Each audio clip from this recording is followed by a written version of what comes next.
People think the end of a marriage sounds like a door slamming or a plate shattering against a wall. They think it involves screaming matches and tear-stained faces. But for me, the end was completely silent. My name is Claire Whitmore. I am 36 years old, and I spent 10 years making myself smaller just so my husband, Ryan, could feel big. It happened on a Tuesday night. We were sitting at the exact same Italian restaurant where he had proposed to me a decade ago. The candle on the table flickered, but there was no romance left. Ryan wasn't even looking at me. His eyes were glued to his phone, his thumbs tapping away a message to Madison, his secretary, and now the woman he loved. He didn't apologize, he didn't look guilty. He just looked up, shrugged, and said the words that should have broken me. "Madison makes me happy, Claire, she understands me." He waited for me to beg. He waited for me to cry. But as I looked at the man who had emotionally neglected me for years, I didn't feel hurt anymore. I felt lighter. I realized that by losing him, I was finally gaining myself. But before I tell you how everything flipped, like and subscribe, drop a comment. Where are you watching from? My name is Claire Whitmore. I am 36 years old, and I live in a small coastal town called Harbor Pine, Oregon. When people ask how a marriage fails, they usually want to hear about a big explosion. They want to hear about a screaming fight in the driveway or a bank account drained overnight.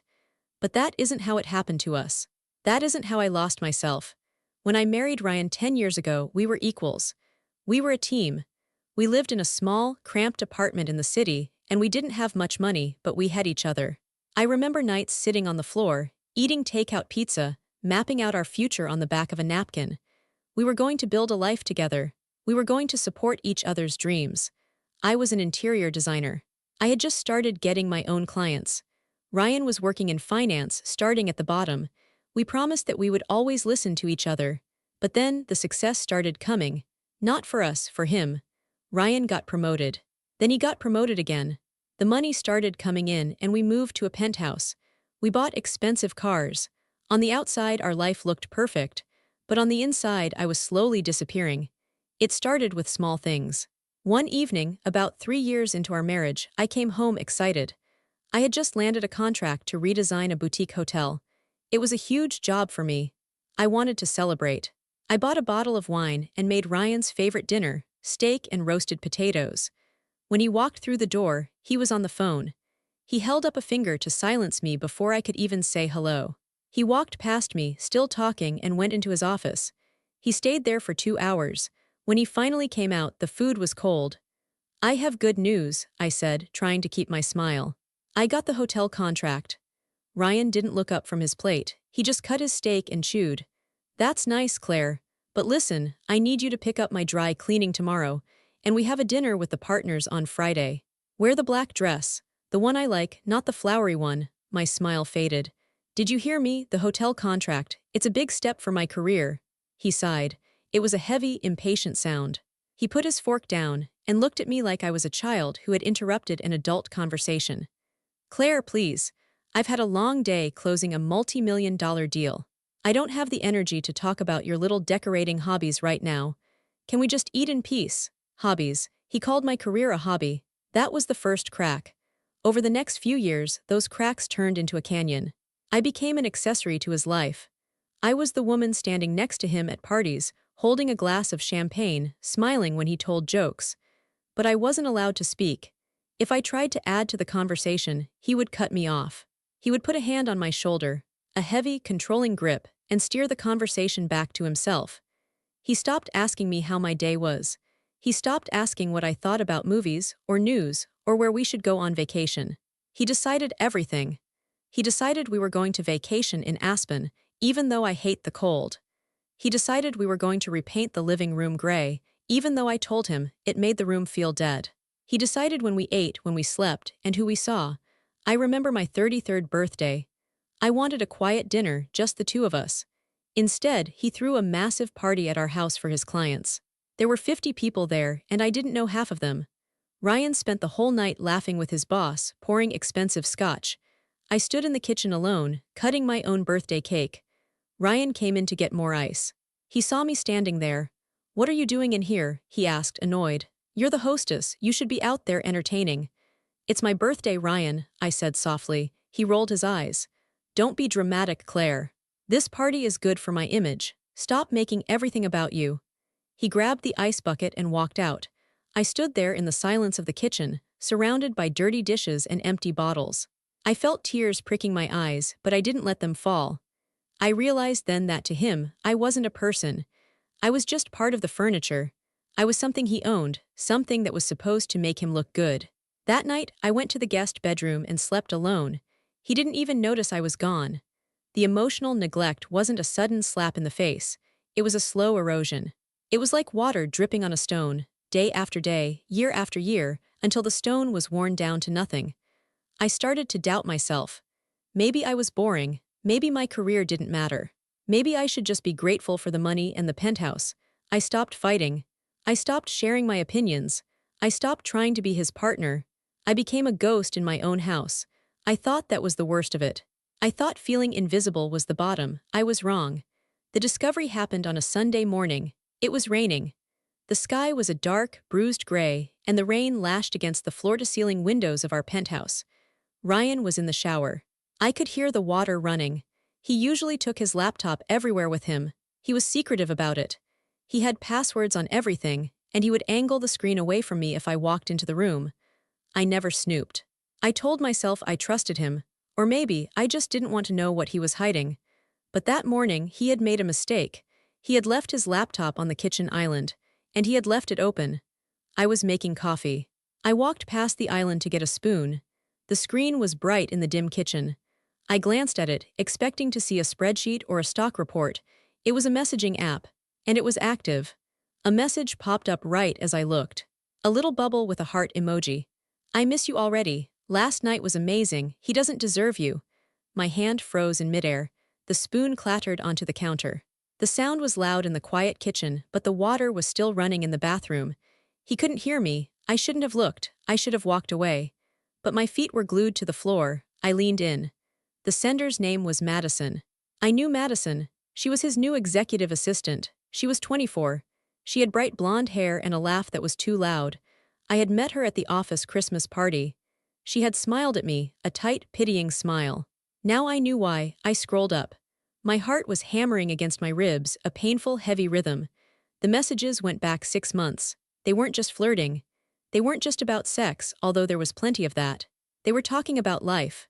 Ryan told her about his stress at work. He told her about his childhood. He told her things he hadn't told me in years. Then I saw my name. Ryan, she's just so boring, Madison. I come home and she just stares at me. She has no ambition, she's just dead weight. Madison, you poor thing, you need someone who matches your fire, someone alive. Ryan, I know, I'm planning on leaving her. I just need to figure out the finances first. I don't want her taking half my money. I felt the blood drain from my face. My knees felt weak, and I had to grab the edge of the granite counter to keep from falling. He wasn't just cheating on me, he was mocking me. He was discussing his exit strategy with her. He was worried about his money, not my heart. He described me as dead weight. After 10 years. After I supported him when he was a nobody. After I ironed his shirts and cooked his meals and dimmed my own light so he could shine. I felt a wave of nausea. I wanted to scream. I wanted to run into the bathroom and throw the laptop into the shower with him. But then, a strange thing happened. The panic stopped. The hurt stopped. A cold, hard calm settled over me. It started in my chest and spread to my fingertips. I looked at the messages one last time. I memorized the dates. I saw the photos they sent each other, photos taken in our car, photos taken in hotels paid for with our joint account. It wasn't a tragedy anymore. It was a fact. Ryan didn't love me. He didn't even respect me. The marriage I was trying to save didn't exist. I was fighting for a corpse. I heard the water stop in the bathroom. I quickly closed the browser window. I wiped the counter where I had dropped the spoon. I poured my coffee. When Ryan walked into the kitchen, wrapped in a towel, his hair wet and messy, I was standing by the window, looking out at the rain. "Coffee's ready," I said. My voice was steady. It didn't shake. He grunted and went to the laptop. He typed in his password and checked the screen. He looked suspicious for a second, then relaxed. He didn't know I had seen. "Thanks," he said, not looking at me. I took a sip of my coffee. It was hot and it burned my tongue, but I welcomed the pain. It reminded me I was still alive. "I'm going to go to the gym," I said. "Fine," he said. "Don't be long. I need you to drop a package off for me later." "Okay," I said. I walked out of the apartment. I didn't go to the gym. I went to the park and sat on a wet bench for 2 hours. I watched the rain fall on the pond. I wasn't crying. I was planning. I knew exactly what I had to do. The Ryan I loved was gone. This man was a stranger who wanted to steal my dignity and my future. I wasn't going to let him. The next morning, Monday, I waited until Ryan left for work. He kissed me on the cheek, a cold, habitual peck, and told me not to forget to call the plumber. As soon as the elevator doors closed, I moved. I didn't scream. I didn't throw his clothes out the window. I didn't call Madison and curse her out. I didn't want the drama. I wanted out. I called a lawyer I had found online, a woman named Mrs. Gable who specialized in high-asset divorces. I had an appointment at 10 a.m. I walked into her office with a folder.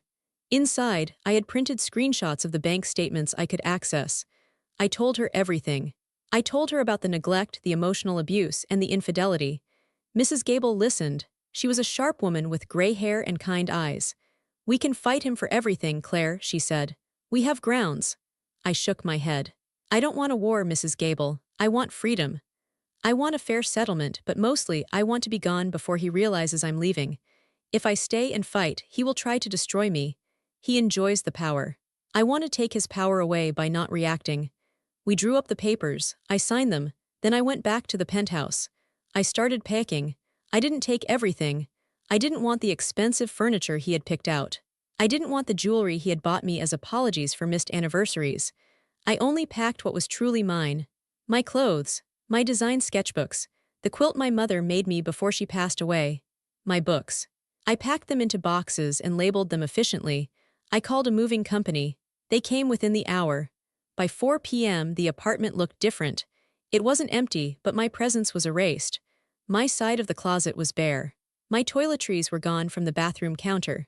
My books were missing from the shelves. It looked like a hotel room where only one person lived. I sat on the white leather sofa and waited. Ryan came home at 6:30 p.m. He walked in, talking on his headset. He hung up his coat. He didn't notice the boxes were gone because he never looked at anything closely. He walked into the living room and saw me sitting there. I was wearing my coat. My suitcase was next to me. He stopped. He frowned. "What's going on?" he asked. "Are you going somewhere? You didn't tell me you had a trip." I stood up. I felt incredibly calm. "I'm leaving, Ryan," I said. He laughed. It was a short, sharp bark of laughter. "Leaving? What, like a vacation? Where are you going?" "No," I said. "I'm leaving you. The divorce papers will be served to you tomorrow at your office." The laughter died in his throat. His face went red. "Is this a joke?" he snapped. "Because it's not funny, Claire. I'm tired." "It's not a joke," I said. "I know about Madison." The room went silent. The air conditioning hummed. I watched his face. I expected him to deny it. I expected him to beg. Instead, he looked angry. He looked offended that I had found out. "So," he spat. "So you found out. Big deal. You're going to throw away 10 years of marriage because of a fling."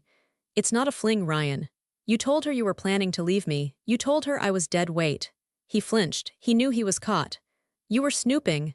He took a step toward me, his voice rising to a shout. "You violated my privacy. You have no right." He was trying to intimidate me. He was trying to make me the bad guy. It was his classic move. I didn't back down. I didn't yell back. "I'm done, Ryan," I said softly. He stared at me. He looked confused. He was waiting for the explosion. He was waiting for me to scream, to cry, to throw things. He fed off that emotion. It made him feel important, but I gave him nothing. I was a gray rock. I was a calm ocean. "You can't just leave," he said, his voice shaking with rage. "You have nothing without me. You're a failed interior designer. You have no money. You'll be back in a week, begging me to take you back." I picked up the handle of my suitcase. "Watch me," I said. I walked past him. He reached out to grab my arm, but I stepped to the side. "Don't touch me," I said. The authority in my voice surprised both of us. He froze. I walked to the door. I opened it. "Why?" he yelled after me. "Why aren't you fighting for this? Why aren't you screaming?" I turned back one last time. I looked at the man I had wasted 10 years on. He looked small. He looked pathetic. "Because," I said, "I'm already gone." I closed the door. I walked to the elevator. I didn't look back. And as I stepped out into the cool evening air of the city, I realized something. I hadn't shed a single tear. 2 weeks later, I was driving a rental truck down the coast of Oregon. The city was far behind me. The noise, the pollution, the expensive dinners, the fake smiles, it was all in the rearview mirror. I had nowhere to go, really. I had some savings, but not enough to buy a new place in the city. Then I remembered my grandmother's house. She had passed away 5 years ago and left me her small cottage in a town called Harbor Pine. It wasn't worth much. Ryan had wanted me to sell it. He called it a dump and a waste of tax money. I had refused. I had kept it, paying the taxes quietly from my own small account. I think a part of me always knew I would need an escape hatch. The drive was long. The scenery changed from concrete highways to winding roads lined with massive pine trees. The air got cleaner. I rolled down the window and smelled the salt, the ocean. I arrived in Harbor Pine in the late afternoon. The town was small. A main street with a bakery, a hardware store, a post office, and a diner. No high-rises, no traffic jams. I drove up the winding road to the cliffside where the cottage stood. It was small. The paint was peeling, a faded yellow color. The garden was overgrown with weeds. The stone wall was crumbling in places, but it overlooked the Pacific Ocean. The view was endless. I parked the truck and got out. My legs were stiff. I stood there and listened. All I could hear was the wind in the trees and the crash of the waves against the rocks below. Silence. Beautiful silence. I found the spare key under a loose stone by the porch, just where Grandma always kept it. The lock was stiff, but it turned. The door creaked open. The house smelled like dust and old lavender. It was cold. There were sheets covering the furniture. I walked in. It felt like stepping back in time. The kitchen still had the yellow tiles. The living room still had the fireplace where we used to roast marshmallows. I didn't feel lonely. I felt safe. For the first time in years, I wasn't walking on eggshells. I didn't have to worry about Ryan criticizing my outfit or my cooking. I was the only person here. I spent the first few days just cleaning. I scrubbed the floors. I washed the windows. I tore down the dusty curtains and let the light flood in. Physical labor was good for me. My muscles ached at night, but it was a good ache. It was an honest ache. I slept in the small bedroom upstairs. The window faced the ocean. I left it open at night so I could hear the waves. My phone was quiet. I had blocked Ryan's number. I had blocked Madison. I spoke only to my lawyer. Ryan was furious, Mrs. Gable told me. He was trying to hide assets. He was telling everyone I was crazy. Let him talk, I told her. I don't care. I started to rediscover the simple things. I started waking up with the sun. I would make a pot of coffee and sit on the porch, wrapped in a blanket, watching the fishing boats go out. I found an old pair of gardening gloves in the shed. I started tackling the weeds. I found rose bushes buried under the ivy, my grandmother's prize roses. They were still alive, struggling to breathe. I cleared the vines away. I pruned the dead wood. You're going to be okay, I whispered to the roses. We're both going to bloom again. The neighbors were kind. Mrs. Gable, not the lawyer, but a baker down the street with the same last name, brought me a loaf of sourdough bread. Good to see lights in the old Whitmore place, she said. You look a bit thin, dear. Eat this. It was simple. It was direct. It was kindness without an agenda. I hadn't experienced that in a decade. One afternoon, I was walking along the beach, collecting sea glass. The wind was whipping my hair around my face. I wasn't wearing makeup. I was wearing old jeans and a thick sweater. I caught my reflection in a tide pool. I looked tired. I had dark circles under my eyes, but my eyes looked different. In the city, my eyes had looked dead. Flat. Now they looked clear. They looked fierce. I picked up a piece of blue sea glass and squeezed it in my hand. The sharp edge pressed into my palm. I was alone. I was divorced.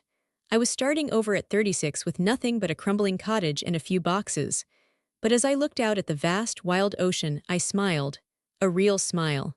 I was free, and that was worth everything. I needed money.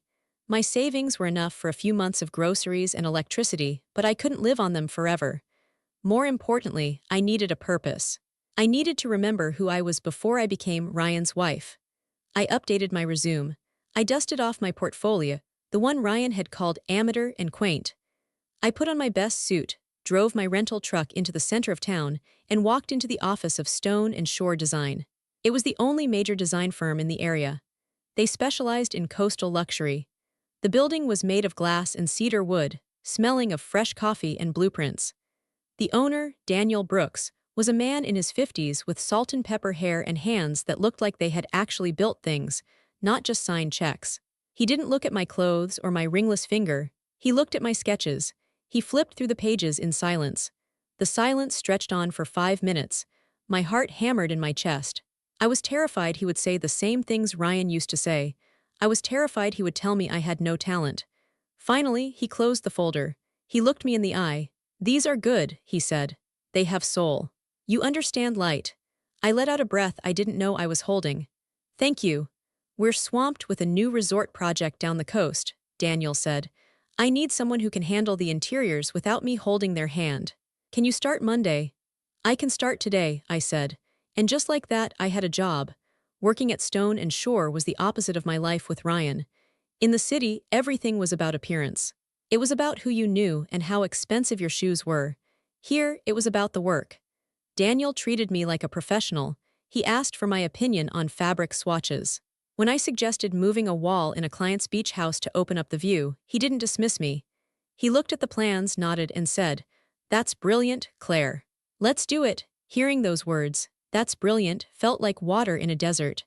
I went into the bathroom afterwards and cried for 2 minutes, not from sadness but from relief. I hadn't realized how thirsty I was for a single drop of respect. My routine became my medicine. I woke up at 6 a.m. every morning. I made coffee and drank it on the porch, watching the fog roll off the ocean. I drove to work with the windows down. I worked hard all day, losing myself in colors and textures. I came home, cooked a simple dinner for myself, fresh fish, vegetables, rice, and ate it while reading a book. I worked on the cottage on weekends. The cottage was transforming, just like me. I sanded down the floors and stained them a warm honey color. I painted the walls a soft white to reflect the sea light. I planted hydrangeas along the walkway. One evening, about 3 months after I arrived, I was working late at the office. Everyone else had gone home. I was trying to figure out a lighting plan for a dining room. Daniel walked in. He was carrying 2 cardboard cups. "I saw your light on," he said. "Thought you might need some fuel." He placed a hot chocolate on my desk. "Thank you," I said, surprised. "You're doing great work, Claire," he said, leaning against the doorframe.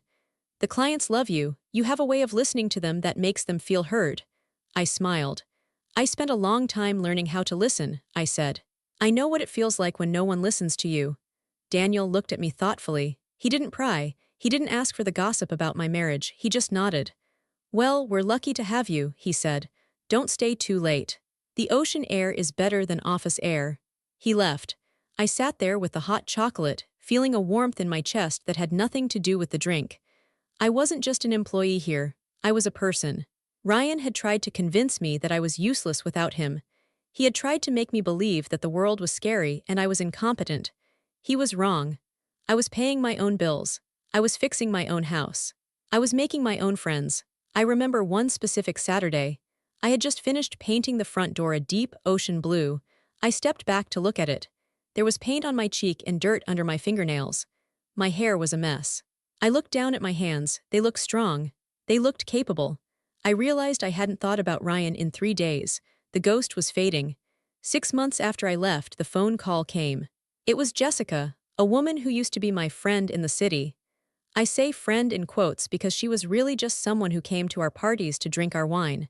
She loved drama. She thrived on it. "Claire," she practically screamed into the phone. "Oh my God, have you heard?" I was in the garden pruning the rose bushes. I put the phone on speaker and set it on the stone wall. "Heard what, Jessica?" I asked calmly. Snip, snip. "Ryan is getting married to that girl, the secretary." I paused. The shears hovered over a dead branch. I waited for the pain. I waited for the jealousy to twist my stomach. I waited for the anger to make my hands shake. Nothing, I felt, nothing. "When?" I asked. "Next Saturday, can you believe it? It hasn't even been a year since you left. They're doing it at the plaza in New York. A huge black tie thing. Everyone is talking about it. They're saying it's going to be the wedding of the decade." "That sounds expensive," I said. Jessica paused, clearly disappointed by my lack of reaction. "Is that all you have to say? Claire, he's replacing you. He's trying to rub it in your face." "He can do whatever he wants, Jessica," I said, cutting off the dead branch. "He's not my husband anymore. He's not my problem." "Well, I just thought you should know," she said, her voice dropping. "People are saying he looks manic, like he's trying too hard, but Madison looks like she won the lottery." "I have to go, Jessica," I said. "I have work to do." I hung up. I stood there in the quiet garden. The ocean breeze cooled the sweat on my neck. Ryan was getting married. He was standing in a tuxedo, promising to love and cherish a woman he had been sleeping with behind my back. He was probably spending a fortune on flowers and champagne, trying to prove to the world that he was happy, trying to prove he had won. But standing there in the dirt, surrounded by the smell of blooming roses and salt water, I knew the truth. He hadn't won anything. He was just repeating the cycle. He needed someone to adore him. He needed an audience. Madison was his new audience. I pitied her. The day of the wedding arrived. I knew exactly what was happening in New York. It was 5 p.m. there. The ceremony was starting. The music was playing. Ryan was probably checking his reflection in a mirror, fixing his tie, making sure he looked perfect. In Harbor Pine, it was 2 p.m. I didn't sit at home and cry. I didn't drink a bottle of wine. I went for a hike. There was a trail that led up the cliffs north of town. It was steep and rocky. I climbed steadily, my breathing rhythmic, my legs burning with effort. When I reached the top, the view took my breath away. The Pacific Ocean stretched out forever, a vast sheet of blue diamonds under the sun. I sat on a rock and drank water from my canteen. I closed my eyes. I imagined the wedding. I imagined the stuffy ballroom, the fake smiles, the hushed gossip, the pressure to be perfect. Then I opened my eyes and looked at the horizon. I had no one to impress up here. I had no one to serve. I took a deep breath. The air tasted of freedom. I release you, I said out loud. My voice was snatched away by the wind. I release you, Ryan. You can't hurt me anymore. I stayed up there until the sun began to set, painting the sky in shades of purple and gold. It was more beautiful than any wedding decoration money could buy. I walked back down the trail in the twilight. When I got home, I made a cup of herbal tea and sat by the fire. I fell asleep on the sofa with a book on my chest. I didn't dream about him. Indifference is a strange thing. It's not angry. It's not loud. It's just quiet. It's the absence of burden. It was the feeling of putting down a heavy backpack I had been carrying for 10 years. I didn't care if they were happy. I didn't care if they were miserable. I just didn't care. I wasn't at the wedding, of course. But in the age of social media, you don't have to be present to see the disaster. And I heard the full story later from the man who caused it, Frank Miller. Frank was an old friend of my grandmother. He was in his 70s, a retired lawyer with a sharp wit and zero tolerance for nonsense. He had handled my grandmother's estate. He was also, coincidentally, a former business associate of Ryan's father, which was why he got an invite to the wedding. Frank came to see me a week after the event. He sat on my porch, drinking lemonade, looking very pleased with himself. "You should have been there, Claire," Frank said, a twinkle in his eye. "It was quite the show." "Tell me," I said. "Well," Frank started, "it was lavish, too lavish. Shrimp towers, ice sculptures, the works. Ryan was strutting around like a peacock. Madison was showing off a ring that looked heavy enough to break her finger." Frank took a sip of lemonade. "I was sitting at table 4, he continued, right near the head table. Ryan was giving a speech. He was talking about how he had finally found his equal. He was making little digs at the past, talking about how he wasted time before finding true success." I rolled my eyes. "Classic Ryan." "Exactly," Frank said. "It rubbed me the wrong way. I knew how he treated you. I knew he forced you out of your home with nothing. So, later in the night, the champagne was flowing. I walked up to congratulate him. Madison was hanging on his arm. A bunch of his investors were standing around. Frank leaned forward. I said, loudly enough for the whole group to hear, "Congratulations, Ryan. It's good to see you bouncing back. Especially after losing such a fortune." Frank chuckled. Ryan looked confused. He said, "What do you mean? I didn't lose anything. I kept the penthouse. I kept the accounts." "And then?" I asked, leaning in. "And then," Frank said, "I dropped the hammer. I said, 'Oh, I don't mean the penthouse, son. I mean the coastal estate, the one Claire inherited.'" Ryan had laughed. "You mean that dump in Oregon, that shack, it's worthless." Frank shook his head. That's when I told him. I said, "Ryan, didn't you read the zoning reports? That shack sits on 5 acres of prime coastal cliffside. The town just rezoned it for luxury development. Plus, there were the stocks your grandmother-in-law left. Since you were so eager to get Claire to sign the divorce papers quickly, you didn't check the updated trust valuation. Claire is worth about 10 times what you are right now." I gasped. "You told him that?" "I did," Frank grinned. "And the best part is, it's true. I finished the valuation last week. The land value skyrocketed while you were renovating." "What did he do?" I asked. "He turned pale," Frank said. "Like a sheet." He looked at Madison. Madison looked at him. You could see the gears turning in her head. She thought she married the rich guy. Suddenly, she realized the ex-wife she laughed at was the one with the real power. Frank laughed. The investors heard it too. One of them asked Ryan, "Is that true? You let a portfolio like that walk out the door?" Ryan started stuttering. He looked weak. He looked incompetent. I sat back in my chair, stunned. I knew the house had value, but I didn't know about the rezoning. I didn't care about the money, not really. But the irony was delicious. Ryan had always valued people by their net worth. He had discarded me because he thought I was low value. The whisper spread through the room like wildfire, Frank said.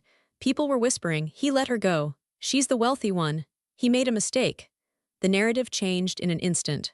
He wasn't the successful tycoon upgrading his life. He was the fool who threw away a diamond to pick up a rhinestone. Frank patted my hand. "It was poetic justice, my dear," the look on his face. He realized that by trying to crush you, he had actually set you free to prosper. And he was left with the bill for a wedding he couldn't really afford, with a wife who only loves money, realizing he let the real money walk away. I looked out at the ocean. "I didn't even know," I whispered. "That's why it worked," Frank said. "You won because you didn't play his game, you just lived your life." The fallout wasn't slow. It was an avalanche. After Frank's revelation, the wedding reception had descended into awkward chaos. But the real damage happened an hour later. Someone, a guest, probably a teenager, had been recording on their phone when Ryan lost his temper. The video went viral on Monday morning. I saw it on my laptop at work. The title was "CEO Meltdown at Wedding." In the video, Ryan was red-faced, screaming at a waiter because the wine was the wrong vintage. But it wasn't about the wine. It was clearly about the pressure exploding inside him. He threw a glass. It shattered against the wall.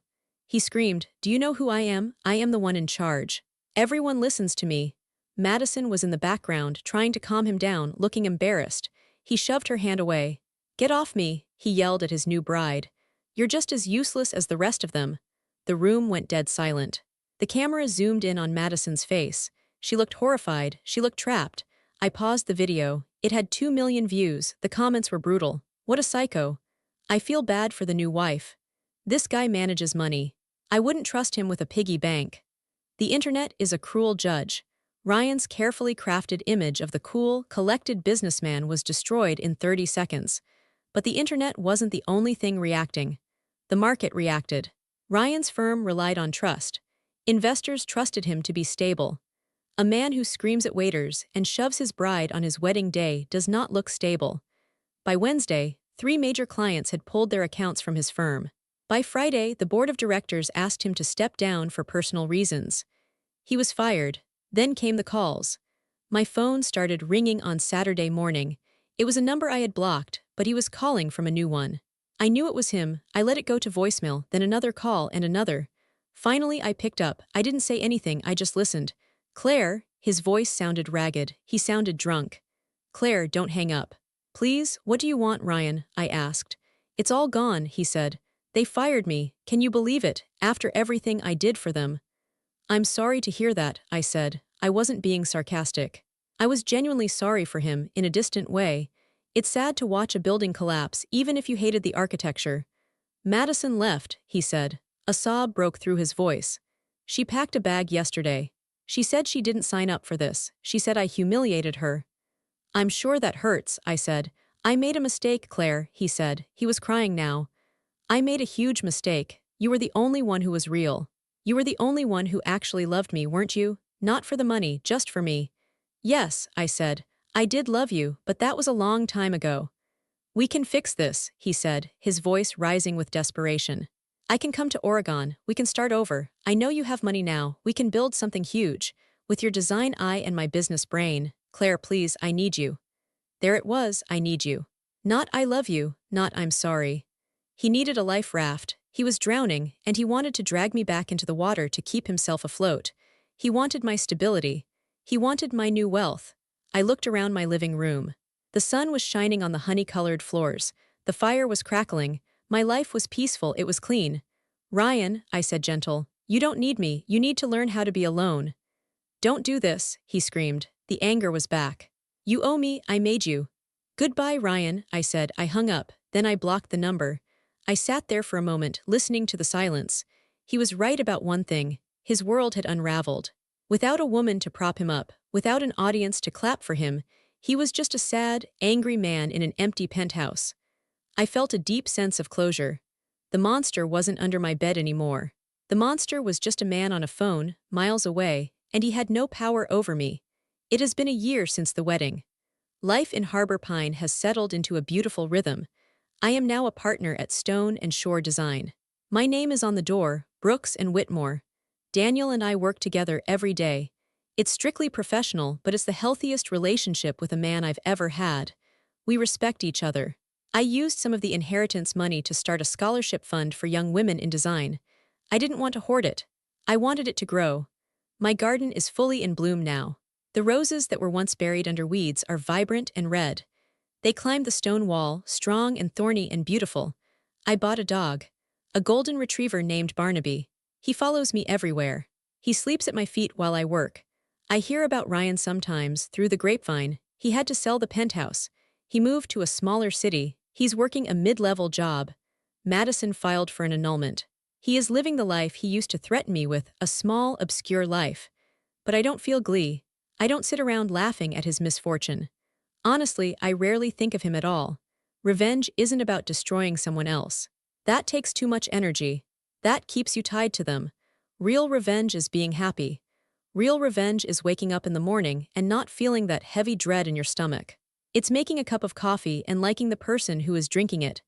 I stood on my porch this morning. The ocean was rough, the waves crashing high against the cliffs. The wind whipped my hair across my face. I am 37. I am divorced. I am alone in a cottage on the edge of the world, and I have never been more whole. I didn't destroy Ryan's life. I simply stopped saving it. I stopped being the glue that held his fragile ego together. And the moment I stepped away, he fell apart. I took a sip of my coffee and smiled at the sea. Sometimes, the quietest revenge is choosing yourself. If this story spoke to you, like, share and comment. Are you ready to walk away too?